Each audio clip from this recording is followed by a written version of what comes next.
Good morning, I'm Cheryl Preheim, breaking away from NBC's coverage to take you to the Secretary of State's office update, a briefing at the state capitol now. Cherokee and Cobb County. In addition, there are 8,890 military ballots outstanding that will be counted if they were returned by the close of business today. Right now, Georgia remains too close to call. Out of approximately 5 million votes cast, we'll have a margin of a few thousand. The focus for our office and for the county election officials for now remains on making sure that every legal vote is counted and recorded accurately. As we are closing in on a final count, we can begin to look toward our next steps. With a margin that small, there will be a recount in Georgia. Interest in our election obviously goes far beyond Georgia's borders. The final tally in Georgia at this point has huge implications for the entire country. The stakes are high and emotions are high on all sides. We will not let those debates distract us from our work. We will get it right, and we'll defend the integrity of our elections. In some states, there are complaints about monitors not being allowed to watch the count. In Georgia, this process is and will remain open and transparent to monitors. If any member of the public raises legitimate concerns, we'll investigate those. We are committed to doing anything and everything to maintaining trust in our elections process for every Georgian, regardless of partisan preference. Thank you very much. Mr. Secretary. Any questions? Hi, guys. We're going to go over the details again of where we stand on the vote counts. There have been some changes overnight, and even changes from the time we walked from the front door of the office to the front of the cameras today. I'm Gabriel Sterling, the statewide voting system implementation manager. Good to see everybody here again this morning as we close in on a final tally. So, the Secretary just announced a particular set of numbers that actually went down from the time we walked from the door to here. So our new total that we are aware of right now is 4,169, and they are in a handful of counties. I'll go over those now. In Cherokee County, there were 150 ballots that they did not upload, so I had to rescan. They're uploading those today. There's 75 now in Cobb. There's 444 in Floyd. There's approximately 3,500 in Gwinnett as we went through the reconciliation process of what they had already reported versus what they had left to newly scan. And I think that's it. A couple of things. Lawrence County, the 1,769 votes we had yesterday, we were basing those on the absentee ballot differences. And when they looked and did their reconciliation process on it, they discovered that they had accidentally uploaded those into their election day totals. Their totals will not change, but the vote type will change when they make that change today. So outside of that, we don't have any other numbers that we are aware of. But again, I want to remind everybody, we have ballot curing processes through today for absentee ballots, verification process for provisional ballots, and we can still get any military or UACAVA ballots in by close of business today if they were postmarked on Tuesday, election day. So there are still an unknowable amount of ballots that will be available to be counted at some point. They are in the hands of the elections officials now, other than maybe the military and UACAVA ones. And I can assure you that there are teams of 20-somethings around the state who are Republicans and Democrats finding those people with those absentee ballots to cure.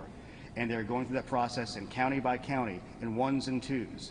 And just to preempt a question, I know it's going to come up, are we seeing any widespread fraud? Are we seeing anything that makes us question the outcome of the election? We're not seeing any widespread irregularities. We're not seeing anything widespread. We are investigating any credible accusation with any real evidence behind it. But let me tell you one thing. When you have a narrow margin, little small things can make a difference. So everything's going to have to be investigated to protect the integrity of the vote. Our office intends to do that. And like I said, you get a wide margin, it doesn't matter as much. A narrow margin, it does. We are literally looking at a margin of less than, a large high school. So we understand that in this state. The county officials are aware of that. Our investigators are aware of that. So it's an important thing to protect the integrity of this election from all sides. With that, I'll take any questions you'll have. Dave, Yes. with the margin we have and with the certainty of a recount, are we going to know who won the presidency in Georgia by the end of November? With the timeline we have laid out, essentially, let's go through the timeline again. So we should be able to know by the end of November because, remember, we have a mid-December deadline in order to seat electors. So the one thing that is always going to be an unknowable unknown is lawsuits that can affect what we have to do. We are a country and a nation of laws.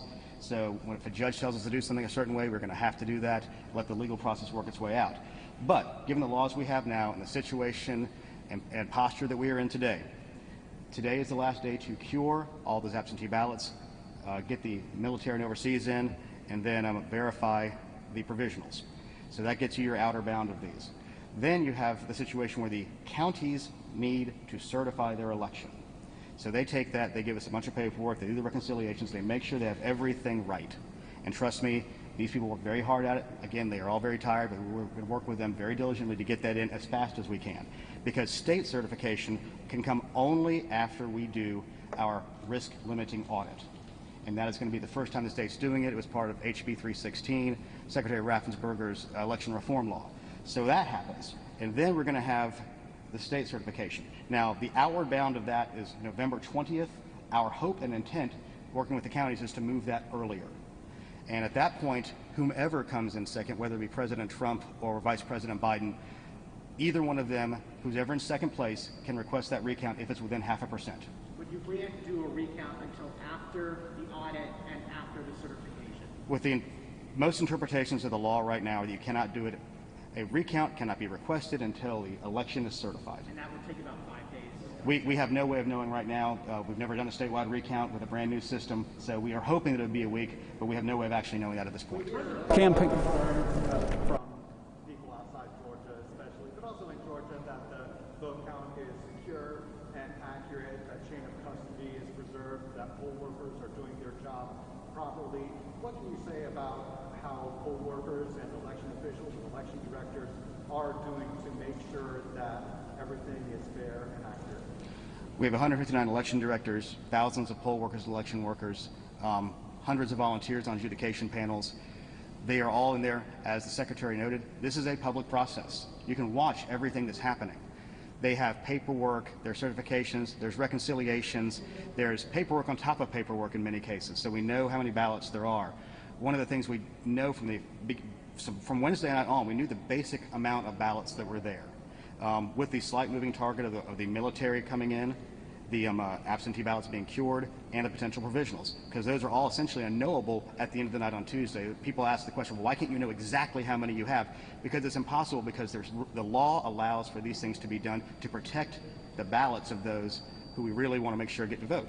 So in general, and specifically, this office has worked very hard through the reforms in HB 316, which also allow for notifications to be immediately sent out for ballots that are received towards the end of the process that need to be cured.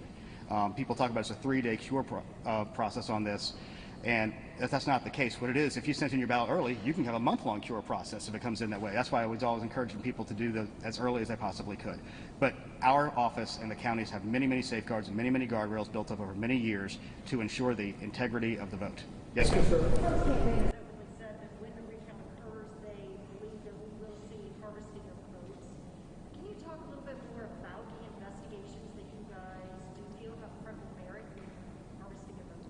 Well, I'm not going to talk about an ongoing investigation at this time, but harvesting votes for a recount would be difficult because you already have the outward edge of what the recount already showed, or the original count already showed. Yes, sir.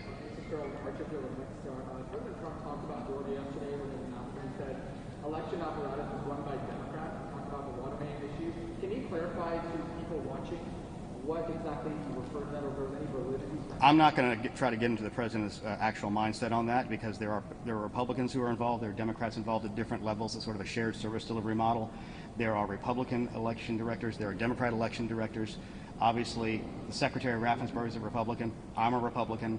I don't make any bones about that. Anybody who knows me, and I've suddenly had a lot of people look at my Twitter feed and my LinkedIn. It's pretty obvious. So, in general, we have people who have partisan beliefs. But the job of elections directors in this office is to count every legal vote, follow the law, and assure that every legal vote is counted and the will and intent of the voters is met. Do you think that the curing process and the absentee from military, is that going to be enough to make a difference here? We have no way of knowing. It possibly could. The one thing people have asked me with this 8,900 potential military ballots coming in, they asked me how many. I said, I don't know. I can tell you one thing. It'll be more than 0. It'll be less than 8,900. Yes. Do you know if those ballots are coming in today, or is there uncertainty? As I said, we can't know because they're in the post office. It's like I said, it'll be more than 0 and less than 8,900. Yes, sir.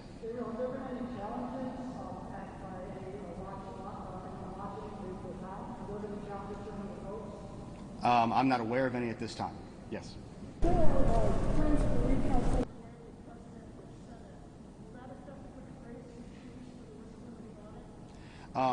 Here's the situation. The risk limiting audit has to be done before there is a recount anyway, so no, that shouldn't really have an effect on that. And to clear up one thing, I want to make sure everybody understands.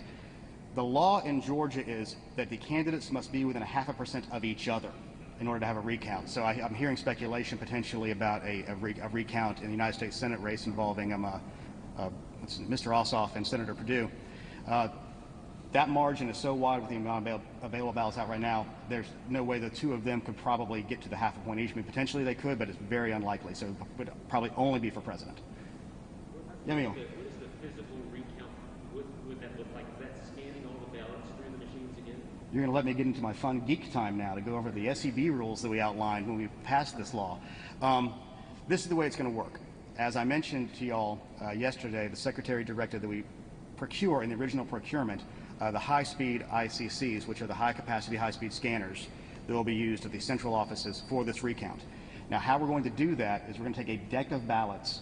We're going to have this hand-counted going by what is written on the human-readable portion of that, or the readable portion of that.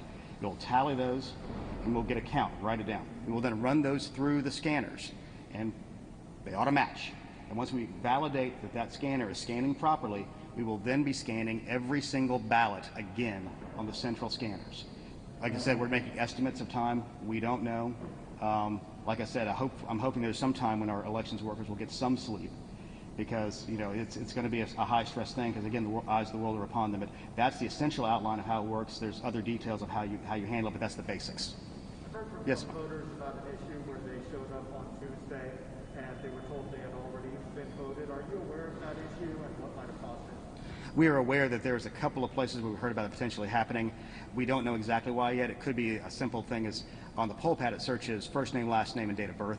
So they could have been looking at the wrong person, not realizing it immediately, because like I said, the poll workers are human. And human beings are involved at all this level, so there can be errors in those, but we are obviously looking into it with the vendor to see if there's anything that can be discovered about why that might have happened. Anybody else? Yes, sir. You again?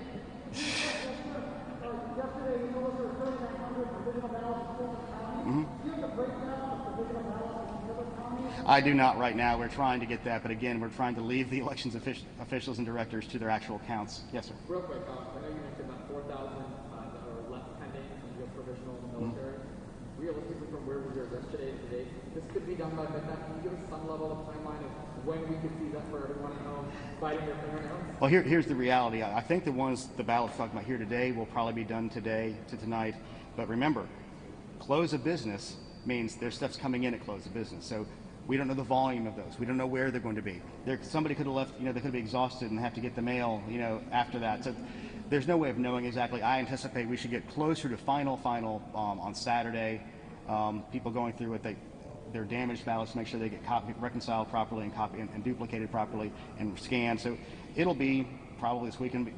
And normally it wouldn't matter if the difference wasn't 1,000 votes. Yes, sir. No, so no conversation. You mentioned the closeness. We're hearing a lot about the counting of ballots in Georgia and the speed we're counting them. Is this a counting problem, or is this simply a matter of the margin, the fact that we have so close an election? There's two things in here. I know many people seem to forget we were still in the middle of a pandemic during a lot of this. So Georgia historically has about 5% absentees. This time it's like close to a third. And that's about 1.25 million ballots that we're having to count. So they've never had to handle this volume of paper before. And they're having to handle the volume of paper and the handling and all of the ballot custody rules around those things. There's extra things we never had to deal with before. I think we're going to make T-shirts that says "I survived the 2020 election," where we have a pandemic, merging elections, hurricane, and then recounts. So that's going to be our plan. But it's mainly a question of the volume. Yes, sir. Hey. Thanks for doing this conference. It's been really helpful. Just to could you reiterate, you think that all of the ballots will be counted up by the end of the weekend? That's what you're Again, we can't know what's happening in all 159 counties. The only state with more counties than us is Texas. So we anticipate most of it will be, and the problem is they could find a couple things. We're doing the reconciliations. That's why you have certification, to get to that final number.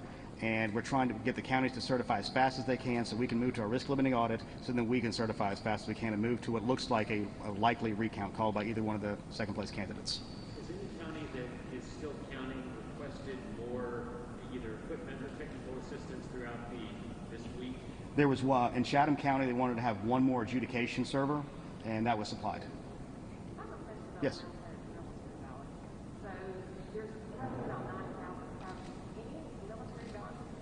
About 17,000. About 17,000 have already, and those 17,000 are already included in the counts we have. Yes, sir. I'll come back in a second. Just one more time for clarity. You talked about 4,169 that are still out there. Can you go county by county one more time so we have a clear understanding? You just want to see me get that computer back out again. All right. Give me a second. And to be clear, these are the absentee ballots that remain to be counted. We don't have numbers on professional military. Correct, except for there are 400 election day ballots that are included in the Gwinnett totals. So that's the only other difference in that. So, all right, so let's start from the top. Cherokee, 150. Cobb, 75. Floyd, 444. Gwinnett, approximately 3,500. And for a total of 4,169. Absentee, except for the 400 of the ones in Gwinnett that were a part of the early voting that they had to rescan. Okay. All right. Anybody got anything else? I got one more question. All right, there you go. Sorry. Can you talk about whether or not an investigation has been opened by your office into this question of water leak and state funding? Is there an investigation of that going on right now? Not that I'm aware of. I mean, and I'm going to put some clarity to this because we have some more information about it. It wasn't a water main break. What it was during the off season and during the pandemic, they shut off the toilets. And they were turned off, and there was a leak that got around one of the edges of the shutoff valves. And over time, and it's just kind of like we said, we got hit with a hurricane. I mean, I'm going to add a water leak to the T-shirt, I think, on the surviving election 2020. All right, anything else? All right, thank you. Oh. Just add anything to the issue of the investigation. Yeah. Since you guys are investigating anything that has credible merit, are we talking about dozens, hundreds? How many investigations? I really couldn't say right now. Because there's different levels of investigation. So you do the phone calls to make sure there's any credibility. Then you're like, yes, there's credibility. Then there's a real investigation. So I'm not going to parse through that. Obviously, we're getting stuff. And, you know, if you look on Facebook and Twitter, obviously there's millions of problems all across the country. If somebody has a credible complaint and they have some kind of evidence or some kind of trail to an evidence, they can give our office a call. And if they're in another state, give your state office a call. Because we want to make sure we protect the integrity of the ballot, because that's the way you're going to build faith back in the system that the outcome of the election is correct. Thanks a lot, y'all. Thank you. Thank you. We have been listening to Gabriel Sterling, the voting system manager. A couple of headlines about 4,169 votes to be exact to be counted in Georgia, along with any remaining military ballots sent in by the end of the day. A quick reminder, if you want to track whether your absentee ballot has been counted, you can do that on the My Voter page. You have until 5 p.m. today to cure it or fix it if there were any problems. One other quick headline, patience is going to continue to be absolutely critical for our state. Mr. Sterling saying that the timeline shows that votes would not be certified for the state until November 20th, and then after that point, if there is a 0.5% margin, a campaign could request a recount. He did mention there will likely not be a recount in the race between Senator Perdue and Mr. Ossoff. A lot to go over, and so much continues to change. We'll have it all for you coming up at 11:30 for 11 Alive. We'll take you now back to NBC's coverage. And the Democratic governor asked the Republican legislature specifically, would you